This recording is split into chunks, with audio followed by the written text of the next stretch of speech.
আমি এটা কথা চাই মানে অভাগ লাগি আছে। ইমান ডাঙৰ ডাঙৰ অস্ত্ৰ, ষড়যন্ত্ৰৰ অস্ত্ৰ না আমাৰ বড় ভাই ভণ্টিসকলৰ অস্ত্ৰ। প্ৰমোদ ডাঙৰীয়াই নিজে শান্তি শান্তি শান্তি শান্তি আৰু এই বিটিআৰ চুক্তিটো শান্তিৰে চুক্তি আছিল। এতিয়া শান্তিৰ মাজতে ক'ত পৰা অশান্তি জন্মিলে। ইয়াৰ পৰা ইমান ডাঙৰ ডাঙৰ অস্ত্ৰ যে উলিয়াই আছে, তাৰ মানে এতিয়াও আছে নাকি ক'তবা। দুনিয়াৰ মানে ইণ্ডিয়ান এজেঞ্চি আছে, IB আছে, CID আছে, পুলিচ তন্ত্ৰ, অমুক তন্ত্ৰ। ইয়াৰে ভাৰতবৰ্ষ যিমান ৰেভিনিউ পাই আছে, তেখেতৰ কাৰণে চেলাৰী হিচাপে আমি দি মানে আমি গৰীব হৈ আছে। ৰাইজ ৰাজাৰ হাতত একোৱেই নাই। বাজাৰত চোৱা আপুনি, এটা ডাঙৰ ডাঙৰ কাপোৰ দোকানত 500-700হে পায় বোলে। কেনেকৈ বাচি যাম?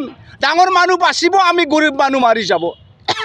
ইমানখিনি বেতন দি গোটেই ইণ্ডিয়ান ফ'ৰ্চ, CID ফ'ৰ্চ, নিয়া, ED, হাবি জাবি চব আছে।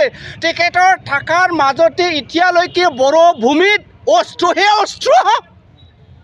মাটিৰ ভিতৰত আছে না আকাশত আছে, এতিয়ালৈকে বস্তুবিলাক উলিয়াই বিচাৰি পৰা নাই নাকি। শান্তি শান্তি, প্ৰমোদ ডাঙৰীয়াই নিজে কৈছে শান্তি। শান্তিৰ মাজত এই অশান্তি ক'ত পৰা জন্মিলে, সেইটো মই আচৰিত লাগিছে। সেইকাৰণে কৈছোঁ মই, সেইটো কাৰোবাৰ ষড়যন্ত্ৰ হয় না আমাৰ বড়ো জনগণৰে ষড়যন্ত্ৰ হয়। আজি হৈছে এইটো অস্ত্ৰ আছে এজন ইমান ডাঙৰ নেতাৰ ঘৰত। বিক্ৰম নিচিনা সাধাৰণ ল'ৰা, কালি কিবা দুৰ্নীতিৰ এগেইনষ্টত খোৱা ল'ৰা, দাউৰাও দেখে দাদা একোৱেই নাজানে, খোৱাৰ বাদে একোৱেই নাজানে। আমাৰ ভাৰত সংবিধানৰ প্ৰিয়াম্বলতে আছে ৰাইট টু এক্সপ্ৰেছ। সেই ৰাইট টু এক্সপ্ৰেছৰ এগেইনষ্টে সেইবিলাক অস্ত্ৰ দি ষড়যন্ত্ৰ কৰিছে। এই বিক্ৰম ক'ত পৰা ইমান MM কিবা বোলে, মই নামটো বেছি নাজানে, AK 47টো ভালকৈ জানে, এটা ডাঙৰ অস্ত্ৰটো নাজানে। এই ক'ত পৰা পালে বিক্ৰম, ক'ত পৰা পালে দাউৰাও দা, মোৰ অভাগ লাগিলে। সেই গতিকে সেইটো বেয়া হৈছে, সেইটো বেয়া হৈছে। আৰু এটা কথা, ধৰাৰো এটা সময় থাকে নহয় জানো, এই সময়টো হোৱা নাই। যোৱাকালিলৈকে দাউৰাও দা খালী কয় দুৰ্নীতিৰ বিৰুদ্ধে কয়, বিটিআৰ ভাল হোৱা নাই, অমুক ভাল হোৱা নাই, ইয়াৰ এগেইনষ্টে কৈছে, কমতাপুৰ কিবা জন্মিবলৈ ইয়াৰ এগেইনষ্টে কৈছে। বড়ো জাতি হিচাপে বড়োৰ ডিফেন্স কৰি কৈ আছে, বিক্ৰম সেইটোৱে কৈ আছে।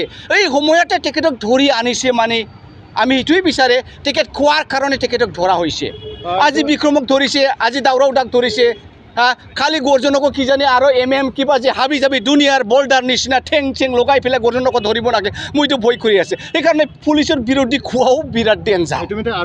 অৱশ্যে পুলিচৰ কথা মই নাজানো completely. I think let it be with the police until and unless it is fully black and blue, black and white, we can't say anything on this issue. We can't say anything on this issue. Yeah, thank you.